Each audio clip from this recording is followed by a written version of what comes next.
Hello and welcome to the first episode of YMOVIES. My name is MX-256. Well, okay, it's not really a name, it's actually just my serial number, but I wanted to have a real name, so I registered for one.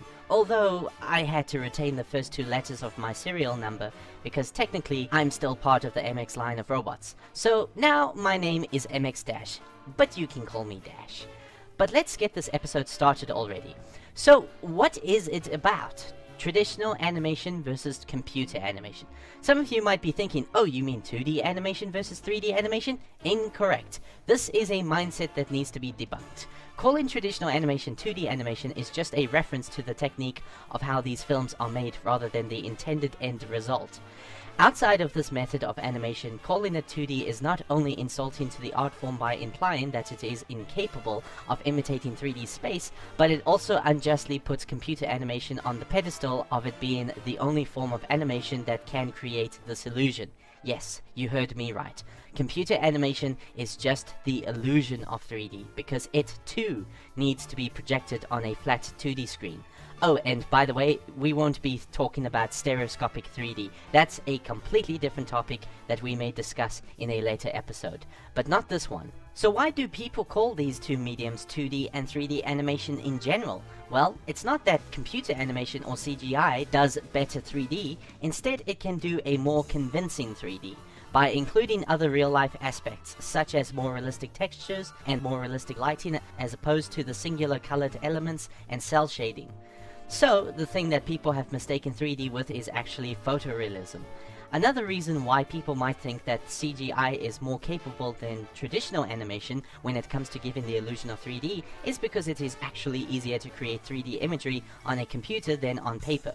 A computer can do millions of calculations, and it can do it very accurately and quickly. It also doesn't help that there have been so many cartoons that have no sense of depth and perspective. There is definitely some cartoons that are strictly 2D in form and style, like, let's say, the Flintstones. These characters always seem to be on a single 2D plane. They can't walk towards or away from the camera, there's no parallax scrolling, or any kind of multiplane manipulation. So, does this mean it's because the art form is incapable of simulating depth? Well, from what I've seen in high-budget Disney classics, no, that is not the case. Shows like the Flintstones were done on the cheap because of limited resources and a small budget. But with the right tools and artists, traditional animation can have a lot of depth as well.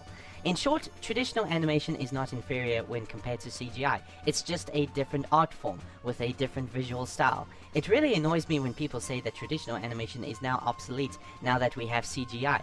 No.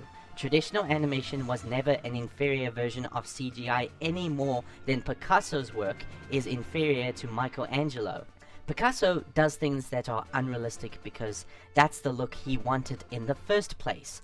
Animation is supposed to be a break from reality. CGI is awesome because it's a nice middle ground between realism and unrealism. But as much as I love CGI, it's not the only form of animation that I would be satisfied with. But according to the film industry, apparently CGI is always more successful than traditional animation. This observation is true if you exclude inflation, that is. So I did some calculations, and guess what I found out? If you put inflation into the mix, not a single CG film has ever made more money than the most successful traditionally animated films. You heard me right. Toy Story 3, being the most successful CG film to date, didn't even beat The Lion King at the box office. Heck, even traditionally animated films that weren't the most successful, that also had to compete with CG films, like, let's say Tarzan. Tarzan was more successful than many other CG films like Despicable Me, and Despicable Me was considered to be extremely successful. But it is true that animated films of the past didn't have a lot of competition, unlike today. But at the same time, there were far less cinemas and theaters to show these movies, especially outside of the US. US sales were always greater than worldwide sales, whereas today's films, however, have an advantage, where most of the money is coming from worldwide sales.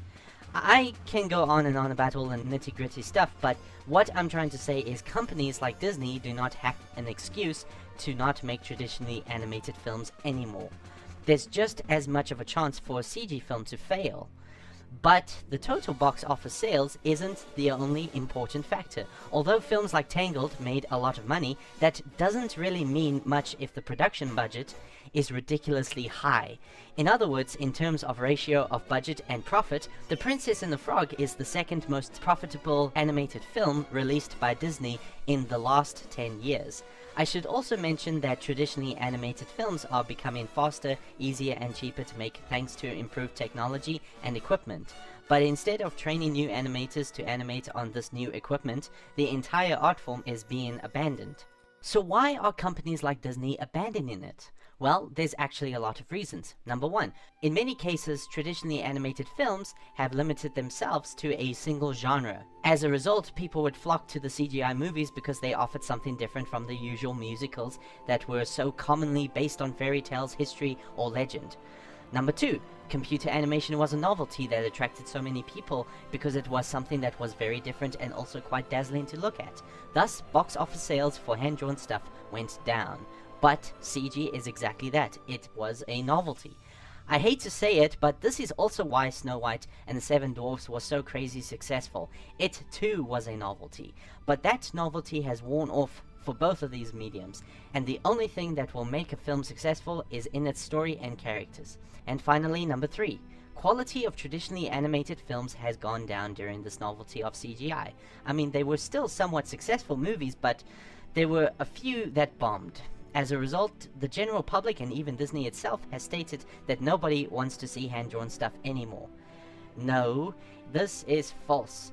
In actuality, nobody wants to see hand-drawn stuff that's not very good. Funny thing is, this wasn't the first time that the quality of their films had dropped. Back in the 70s, especially in the 80s, Disney wasn't doing so well. In fact, Disney, would you believe it, wasn't even the top dog at the time. Because Disney back then didn't have a computer division to fall back on, the company was forced to keep at it, to find a way to bring audiences in. It was then, at this darkest chapter for Disney, that spawned a golden era for animation that we now know as the Disney Renaissance. The Little Mermaid, Beauty and the Beast, and Aladdin were not only successful, but were also praised by critics and fans. Things would get better for Disney after the release of probably their most original idea yet. The Lion King was a film that, for once, wasn't based on any already existing book, fairy tale, or legend. Or rather, the general public wasn't aware of any. But unfortunately, a bad film would come along and ruin that perfect streak. Things did get a bit better as the Disney Renaissance era came to a close, but the films that came after were considered by fans and critics to be disappointments, with some of them being average at best. And to make things worse, this happened during this novelty period of CGI. Disney couldn't keep up with the competition, so they opened a computer animation department. But then things got crazy. There was a change in leadership, and Disney bought Pixar. So now Disney had another computer division, which ironically those that worked at Pixar encouraged Disney to continue with traditional animation. So we finally get another hand-drawn animated film that not only was successful, but also people loved. So what did Disney do next? They closed their traditional animation department. Yeah. We may have spoken a lot about Disney, but many of these things I've talked about also pretty much describes the fall of traditional animation in other companies. People in these companies blame the art form for failing, when in reality it never did. Rather, it was the quality of character and storytelling that declined. As much as we loved The Princess and the Frog, it was still based on a story many of us know. It was still a musical. It was still about a princess and a prince and a whole bunch of other cliches that have been done a million times by Disney. And the only times that Disney tried to be original was when the stories and characters were just not very interesting. In other words, Disney and many other studios did not learn from such films as The Lion King. But as long as people keep watching these films and have a love for this medium, there may very well be another company that will rise to the challenge and bring back this art form. Here's hoping.